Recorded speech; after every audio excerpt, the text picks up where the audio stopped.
तो doctor strange in the multiverse of madness के trailer के अंदर जब हमने प्रोफेसर एक्स की आवाज़ को सुना तो हम सबके खड़े हो गए, रोंगटे। तो हम सब इस बात को समझ ही गए थे कि बेसिकली जब प्रोफेसर एक्स इसके अंदर होने वाले हैं तो उसके साथ जो उनके दूसरे टीम मेंबर्स हैं वो भी इस मूवी का हिस्सा होंगे और उस पूरी की पूरी टीम को इस पूरी की पूरी मार्वल सिनेमैटिक यूनिवर्स के अंदर इल्यूमिनाटी के नाम से रेफर किया जाने वाला है। तो अब हमारे पास सबसे बड़ा सवाल यहाँ पे ये आता है कि ये इल्यूमिनाटी की टीम के मेंबर्स कौन कौन से हैं, ये टीम आखिरकार क्यों बनाई गई है और इनका इस पूरी की पूरी मूवी के अंदर क्या काम हो सकता है। सो गाइस, दिस इज पीट टैगर और आज की इस वीडियो में मैं आपके साथ इसी बातों के ऊपर डिस्कशन करूंगा कि आखिरकार इल्यूमिनाटी का क्या काम हो सकता है इस पूरी की पूरी मूवी के अंदर, उसके अंदर कौन कौन से कैरेक्टर्स हो सकते हैं इस टीम का हिस्सा और वो लोग क्या क्या इस मूवी के अंदर करने वाले हैं। तो इस वीडियो के अंदर हम कुछ जबरदस्त किस्म के तगड़े रूमर्स के ऊपर बात करने वाले हैं जो कि मोस्ट प्रोबेबली इस मूवी का हिस्सा हो सकते हैं। तो अगर आप नहीं चाहते कि डॉक्टर स्ट्रेंज 2 आपकी जो स्पॉइल हो तो इस वीडियो को आप छोड़ सकते हैं, लेकिन ये बात याद रखिएगा कि ये सिर्फ हमारी स्पेकुलेशंस और रूमर्स ही है जिसके ऊपर मैं बात कर रहा हूँ। तो चलिए बिना किसी और बात के फौरन से अपनी इस वीडियो को स्टार्ट करते हैं।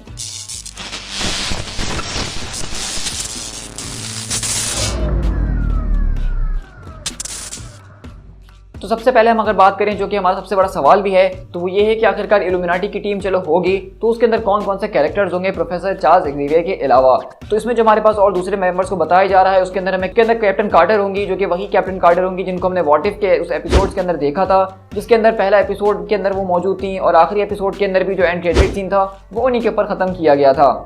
इसके बाद हमारे पास यहाँ पे कैप्टन मार्वल का एक वेरिएंट बताया जा रहा है जो कि ना मोनिका रैम्बो होगी ना ही कैरल डानवर्स होंगी, बल्कि उसकी जगह मारिया रैम्बो होंगी जो कि मोनिका रैम्बो की मदर हैं, जिनको हमने देखा था कि कैप्टन मार्वल मूवी के अंदर फोटोन नाम दिया गया था उनका कॉल साइन। तो इस पूरी की पूरी मूवी के अंदर जो इल्यूमिनाटी की मेंबर होने वाली हैं वो वही मारिया रैम्बो ही होंगी जो कि कैप्टन मार्वल के रूप में हमें देखेंगी। और मोस्ट प्रोबेबली जिस सीन के अंदर हमने वांडा को किसी चीज़ से मुकाबला करते हुए देखा था वो मारिया रैम्बो हो सकती हैं, लेकिन उसके ऊपर हमने डिटेल में दूसरी वीडियो के अंदर अपनी बात करी थी। इसके बाद हमें यहाँ पे मिस्टर फैंटास्टिक का जो एक जबरदस्त किस्म का वेरिएंट दिखने वाला है जिसको कोई और नहीं बल्कि जॉन क्रेजेंस्की प्ले करने वाले हैं। अब इस बात को याद रखिएगा कि ये रूमर मैंने आपसे कुछ टाइम पहले भी शेयर किया था कि बेसिकली जॉन क्रेजेंस्की को जो है मार्वल सिनेमैटिक यूनिवर्स में मिस्टर फैंटास्टिक के लिए कास्ट कर लिया गया है, लेकिन वो मिस्टर फैंटास्टिक जो है वो एमसीयू का मिस्टर फैंटास्टिक नहीं बल्कि एक वेरिएंट मिस्टर फैंटास्टिक होगा जो कि इल्यूमिनाटी की टीम में एक कैमियो का रोल हमारे सामने पेश किया जाएगा। तो हम इससे ये समझ सकते हैं कि बेसिकली जॉन क्रेजेंस्की को यहाँ पे रोल में इसलिए चुना गया है क्योंकि बहुत ज़्यादा फैंस जो है इनको कास्ट करना चाहते थे इस रोल के अंदर, लेकिन मार्वल ने उनका एमसीयू का मेन मिस्टर फैंटास्टिक इसीलिए नहीं बनाया क्योंकि वो जो है बेसिकली अब उम्र उनकी काफ़ी ज़्यादा हो चुकी है और मार्वल फैंटास्टिक 4 की कास्ट के लिए कुछ ऐसे लोगों को ढूंढ रही है जो कि यंग हो, अगले 20 से 25 साल वो उनको इस्तेमाल कर सकें। इसके बाद बहुत सरप्राइजिंगली हमारे पास यहाँ पे जो अगला मेंबर होने वाला है इस टीम का हिस्सा वो कोई और नहीं बल्कि ब्लैक बोल्ट होगा, और ब्लैक बोल्ट भी सेम वही वाला ब्लैक बोल्ट जिसका ABC के ऊपर एक शो आया करता था। मुझे पता है कि आप में से 90% ऐसे लोग होंगे जिन्होंने उस इनह्यूमन के शो को देखा नहीं होगा। सच कहूँ तो मैंने भी उसके एपिसोड्स को देखना शुरू किया था और शायद 4 या 5 एपिसोड देखने के बाद मेरा इंटरेस्ट खत्म हो गया था। मतलब मार्वल की हिस्ट्री के अंदर सबसे भयंकर शो जो था वो इनह्यूमन्स का शो था, जिसके बारे में मार्वल भी खुद बात करना नहीं चाहता है, उसने उसको हर तरफ से मिटा दिया है। तो अब मुझे ये बात समझ में नहीं आ रही कि आखिरकार वो लोग जो है उस वाले ब्लैक बोल्ट को इल्यूमिनाटी के अंदर क्यों ले रहे हैं। तो हमें यहाँ से ये बात साफ है कि बेसिकली इनह्यूमन्स को बहुत जल्द एमसीयू के अंदर इंट्रोड्यूस करवाया जाने वाला है, तो इसीलिए वो उस ब्लैक बोल्ट के जरिए एक थोड़ा सा लोगों का माइंड बनाना चाहते हैं कि इनह्यूमन्स कौन है और इनके क्या क्या पावर्स हैं। लेकिन मैं ये कहूँगा कि उस पूरी की पूरी सीरीज़ का जो ब्लैक बोल्ट था वो मुझे बिल्कुल भी बुरा नहीं लगा था बाकी दूसरे कैरेक्टर्स के कंपैरिजन में, तो मुझे इससे इतनी ज़्यादा तकलीफ नहीं है। इसके बाद हमारे पास यहाँ पे क्लियर का कैरेक्टर होने वाला है। अगर आपने डॉक्टर स्ट्रेंज के कॉमिक्स पढ़े तो आप जानते हैं कि डॉक्टर स्ट्रेंज के साथ उनकी लव इंटरेस्ट आप कह सकते हैं, उनकी को पार्टनर कह सकते हैं, जो कि मैजिक में उनकी मदद करती है जिसका नाम क्लिया होता है। और बेसिकली इस मूवी के अंदर उनका अपीयरेंस होने वाला है जो कि एक मल्टीवर्स की वेरिएंट होंगी और उसका रोल कोई और नहीं बल्कि चार्लिस थेरॉन प्ले करने वाली हैं। अब चार्लिस थेरॉन जो है वो बहुत ही ज़्यादा फेमस एक एक्ट्रेस हैं, उनके बारे में मैं यहाँ पे कुछ भी नहीं बताऊंगा क्योंकि अगर आप गूगल करेंगे तो आपको फौरन पता चल जाएगा कि वो कौन है। इसी के बाद हमारे पास यहाँ जो अगला कैरेक्टर है वो कोई और नहीं बल्कि बाल्डर द ब्रेव है। अब इस रूमर को मैंने तकरीबन अपने पूरे के पूरे पेज के ऊपर 6 से 8 महीने पहले शेयर किया था आप लोगों के साथ अगस्त के अंदर। तो उसमें मैंने आपको बताया था कि किस तरह से इल्यूमिनाटी की टीम के अंदर बाल्डर द ब्रेव को जो इंक्लूड किया जाएगा। अब जैसा कि आप जान रहे हैं कि ये पूरी की पूरी इल्यूमिनाटी की टीम के अंदर हमें एक्समैन नजर आ रहे हैं, इनह्यूमन्स नजर आ रहे हैं, एवेंजर्स नजर आ रहे हैं और हमें इसके अलावा फैंटास्टिक 4 नजर आ रहे हैं, तो एसगार्डियन का भी होना इसमें बनता ही है। तो जिन लोगों को नहीं पता मैं उनको बताता चलूं कि कॉमिक बुक्स के अंदर थॉर का लोकी के साथ एक और स्टेप ब्रदर होता है जिसका नाम बाल्डर द ब्रेव होता है। ये जो है बहुत ज़्यादा होशियार किस्म का होता है, इंटेलिजेंट होता है, लेकिन उसके पास कोई खास बिजली चमकाने वाली इस तरह की शक्तियाँ होती नहीं हैं, लेकिन ये ओडिन के बहुत ज़्यादा करीब होता है और एक वक्त में एसगार्ड का राजा भी होता है।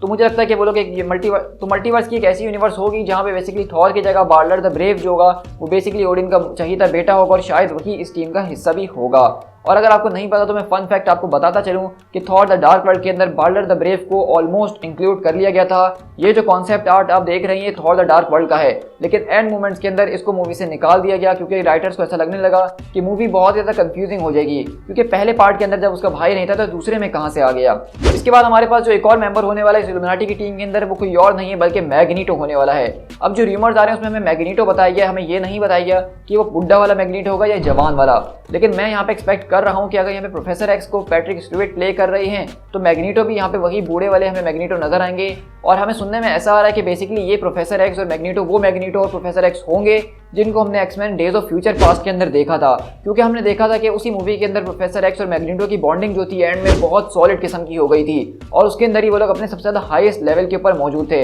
तो मेरे पास जो थ्योरी है वो कुछ इस तरीके से है कि बेसिकली ये प्रोफेसर एक्स और मैग्नीटो वो होंगे जो कि डेज ऑफ फ्यूचर पास्ट वाली की टाइमलाइन के अंदर होंगे जब सारे सेंटिनल्स हर एक एक्समैन को खत्म कर रहे थे, और जिस तरह से डेज ऑफ फ्यूचर पास्ट के अंदर उन्होंने वुल्वरीन को पास्ट के अंदर भेज के अपनी रियलिटी को बचा लिया था, इस यूनिवर्स के अंदर वो अपनी रियलिटी नहीं बचा पाए होंगे और सारे के सारे एक्समैन मर चुके होंगे, सिर्फ प्रोफेसर एक्स और मैग्नीटो जिंदा बचे होंगे जो कि इस इल्यूमिनाटी का हिस्सा बन गए होंगे। तो अभी हमारी र्यूमर्स की लिस्ट यहाँ पे खत्म नहीं होती है। यहाँ पे सुपीरियर आयरन मैन के बहुत ही स्ट्रॉन्ग र्यूमर्स हैं कि वो यहाँ पे होने वाले हैं, जिसका रोल टॉम क्रूज प्ले करेंगे, 3 इन्फिनिटी स्टोन्स होंगे, एडवांस आर्मर होगा, और इसके अलावा हमें बताया जा रहा है कि आयरन मैन का यहाँ पे एक और वेरिएंट होगा जो कि आयरन मॉन्गर वाला होगा। इसके बाद last but not the least मैं यहाँ पे डेडपूल के कैमियो के ऊपर बात करना चाहूंगा। तो डेडपूल को भी बताया जा रहा है कि वो इल्यूमिनाटी का हिस्सा तो नहीं लेकिन इल्यूमिनाटी के एक प्रिजन के अंदर कैद होगा। और अभी कुछ टाइम पहले आपने जैसा कि एक इंटरव्यू देखा होगा रायन रेनॉल्ड्स का, जिसके अंदर वो कुछ ऐसा कह रहे हैं कि भरोसा रख जानी मैं डॉक्टर स्ट्रेंज 2 के अंदर नहीं हूँ। और हम जानते हैं कि एंड्रयू गारफील्ड ने भी कुछ इसी तरीके से कहा था जब उनसे पूछा गया था नो वे होम के लिए, लेकिन मूवी देखने के बाद हम सब बहुत अच्छे तरीके से जानते हैं।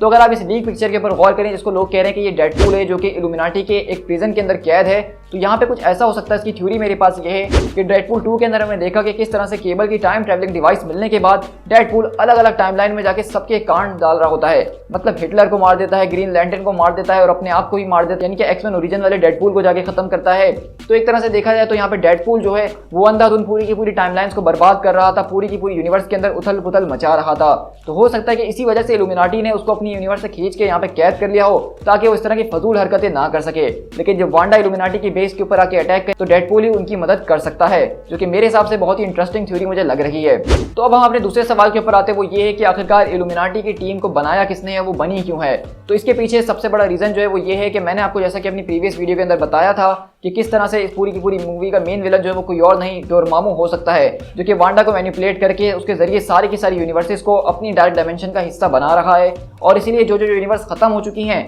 ये इल्यूमिनाटी के मेंबर्स वो हैं जो कि इस यूनिवर्स के बचे हुए अकलौते सर्वाइवर्स हैं, और इन लोगों ने मिलकर एक जगह पे इकट्ठा हुए हैं ताकि इस वांडा वाली प्रॉब्लम को सॉल्व किया जा सके। और इल्यूमिनाटी बेसिकली टीवी की तरह कोई पूरी की पूरी ऑर्गेनाइजेशन नहीं होने वाली है कि वो अलग अलग टाइमलाइंस को रोकने के लिए लोगों को पकड़ रहे हैं, उनको मार रहे हैं और एलॉयड के पास भेज रहे हैं, बल्कि वो खुद सर्वाइव करने की कोशिश कर रहे हैं और इस जबरदस्त किस्म की प्रॉब्लम यानी वांडा से सुलझने की कोशिश कर रहे हैं। और इसी वजह से ट्रेलर के अंदर हमने देखा कि जब वो डॉक्टर स्ट्रेंज को पकड़ के ला रहे होते हैं हथकड़ियों के अंदर और प्रोफेसर एक्स बोलते हैं क्या हमें इसको बता देना चाहिए, तो वो यहाँ पे कुछ यही बात कर रहे हैं कि किस तरह से वांडा जो है वही एक बहुत ही बड़ी प्रॉब्लम है पूरी मल्टीवर्स के अंदर जिसको वो लोग सुलझाने की कोशिश कर रहे हैं। और जैसा कि मैंने अपनी उस वीडियो के अंदर डिटेल में एक्सप्लेन करा कि किस तरह से डॉक्टर स्ट्रेंज की सबसे बड़ी गलती है कि उन्होंने डोरमामू के सामने जब टाइम स्टोन को इस्तेमाल करा तो डोरमामू टाइम के बारे में जान गया, क्योंकि इससे पहले उसकी रियल्म के अंदर टाइम एग्जिस्ट नहीं करता था। और अब वो इस बात को जान चुका है कि टाइम का इस्तेमाल करके टाइम पीरियड के कौन सी टाइमलाइन में जाके वांडा को जो है जहां वो सबसे ज्यादा कमजोर है उसको मैनिपुलेट कर सकता है। और इसी जुर्म के अंदर बेसिकली इल्यूमिनाटी वाले डॉक्टर स्ट्रेंज को पकड़ के अपने पास लेकर आए हैं।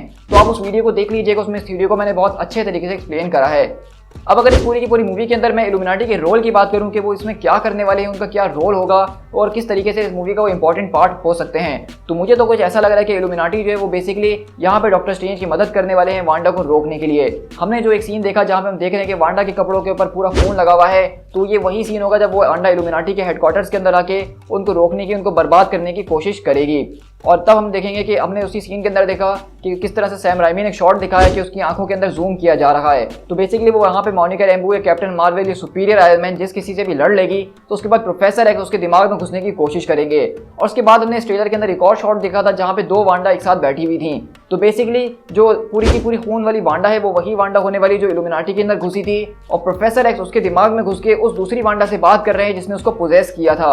और ऐसा ही कुछ हमने एक्स-मैन एज ऑफ अपोकलिप्स वाली मूवी के अंदर भी देखा था, जब वो अपोकलिप्स के दिमाग के अंदर घुसते हैं, जीन ग्रे को जो है पावर्स देने की कोशिश करते हैं उसके अंदर दिमाग के घुसने के अंदर। तो मुझे ये पूरा का पूरा सीन देख के बिल्कुल वही याद आ गया कि प्रोफेसर एक्स यहाँ पे जो है बेसिकली वांडा के दिमाग के अंदर उसके ही जरिए घुसेंगे और उसके दूसरे वेरिएंट से बात करने की कोशिश करेंगे जिसने उसको पोजेस किया था ये सब करने के ऊपर, और यहीं पे डॉक्टर स्ट्रेंज की वो मदद करेंगे इस पूरे के पूरे मसले को सॉल्व करने के अंदर। और इन दी एंड मुझे लग रहा है कि इल्यूमिनाटी का काम यहाँ पे खत्म नहीं होगा, बल्कि डॉक्टर स्ट्रेंज यानी कि जो हमारे वाले होंगे उनको इल्यूमिनाटी का हिस्सा बना लिया जाएगा, क्योंकि मुझे ऐसा लगता है कि यहाँ पे इल्यूमिनाटी का जो एक और मेंबर होगा वो डिफेंडर स्ट्रेंज होगा, जो कि इस मूवी के अंदर कहीं ना कहीं मारे जाने वाले हैं और उसकी जगह हमारे वाले डॉक्टर स्ट्रेंज को दे दी जाएगी। लेकिन इसके अलावा मेरे पास एक और थ्योरी यहाँ पे ये है कुछ इस तरीके से कि बेसिकली कुछ और नहीं, इल्यूमिनाटी इस मूवी के मेन विलन हो सकते हैं। हमने कॉमिक्स के अंदर देखा है कि इल्यूमिनाटी ने कुछ ऐसे ऐसे घटिया काम करे हैं जो कि कोई सुपर हीरो ना करता। तो मुझे ऐसा लग रहा है कि जिस तरीके से हमें इटर्नल्स मूवी के अंदर एक ट्विस्ट देखने को मिला कि किस तरीके से सेलेस्टियल्स जो थे वो असली विलन थे और डिविएंट्स तो बस अपने आप को जिंदा रखने की कोशिश कर रहे थे, तो ऐसा हो सकता है कि शायद इल्यूमिनाटी के मेंबर्स भी वांडा को मैनिपुलेट करने की कोशिश कर रहे थे और अब वो उनके हाथों से निकल चुकी है और वो अपना कचरा समेटने के लिए अब वो इल्जाम किसी और के ऊपर डाल रहे हैं। तो मूवी के अंदर कुछ भी हो सकता है इस वक्त, लेकिन ये कुछ पॉसिबिलिटीज थी जो मैंने आपके साथ शेयर कर दी हैं। सो गाइस, अगर आप इल्यूमिनाटी के टॉपिक के ऊपर और भी ज़्यादा इंटरेस्टेड इसके बारे में कॉमिक्स से और जानना चाहते हैं कि उन्होंने कौन कौन से मेंबर्स को उसमें शामिल किया था, इनके क्या क्या स्टोरी आर्ट्स थे, किस किस तरीके से इल्यूमिनाटी ने इन्फिनिटी स्टोन्स तक के साथ खेला हुआ है, तो ये सारी की सारी चीज़ें मैंने अपनी प्रीवियस वीडियो के अंदर बताई हैं, जिसका लिंक आपको नीचे डिस्क्रिप्शन में या फिर ऊपर आई बटन पे भी दिख रहा होगा, जो कि एक पूरी की पूरी नो योर यूनिवर्स का हमारा एपिसोड था 30 मिनट का, जिसमें मैंने कॉमिक्स से इल्यूमिनाटी की हर एक छोटी से छोटी और बड़ी से बड़ी डिटेल्स को आपके साथ शेयर किया है। तो मैं आपको हाईली रिकमेंड करूंगा कि डॉक्टर स्ट्रेंज 2 को देखने से पहले आप उस वीडियो को जरूर देख लीजिएगा ताकि इल्यूमिनाटी को आप अच्छे से समझ सकें। So guys, with that being said हम इस वीडियो को यहीं पर रैप अप करते हैं। वीडियो थोड़ी सी लंबी जरूर हो गई होगी, लेकिन इसके जरिए आपको बहुत कुछ नया भी जानने को मिला होगा। तो अगर ऐसी बात है तो वीडियो को लाइक करना और कमेंट करना तो बिल्कुल भी मत भूलना कि ये वीडियो तुम्हें कैसी लगी। साथ ही साथ अपने दोस्तों के साथ शेयर जरूर करना और अगर चैनल पर नए आए हो तो चैनल को सब्सक्राइब करना तो बिल्कुल भी मत भूलना। हम अपने चैनल के ऊपर इसी तरह मार्वल सिनेमैटिक यूनिवर्स और मार्वल कॉमिक्स का कंटेंट शेयर कर ही रहे होते हैं। और हाँ, एक छोटी सी बात और, अगर तुम लोग को ये टी शर्ट पसंद आई है तो इसको बाय करना बिल्कुल भी मत भूलना। ये इस वक्त पूरे पाकिस्तान में डिलीवरी इसकी शुरू हो चुकी है, जो कि फैटल टी इसके स्टोर से आप बाय कर सकते हैं, जिसका लिंक मैं नीचे डिस्क्रिप्शन में दे दूंगा। इनके पास और भी जबरदस्त किस्म के कमाल सुपर हीरो डिजाइन मौजूद हैं जो कि आप पाकिस्तान में कहीं पे भी डिलीवरी करवा सकते हैं, तो इनको चेकआउट करना है बिल्कुल भी मत भूलना। और अगर आप यहाँ तक पहुंच ही गए तो मुझे भी फेसबुक और इंस्टाग्राम पे फॉलो कर लेना, ताकि मेरे चैनल के हवाले से या MCU वगैरह के हवाले से जो भी डिटेल्स और अपडेट्स आती हैं तो मैं यहाँ पे इस तरह से पोस्ट के जरिए शेयर कर ही रहा होता हूँ। So guys, this is P Tiger, मिलते हैं अपने किसी और वीडियो के साथ। Till then, thank you so much.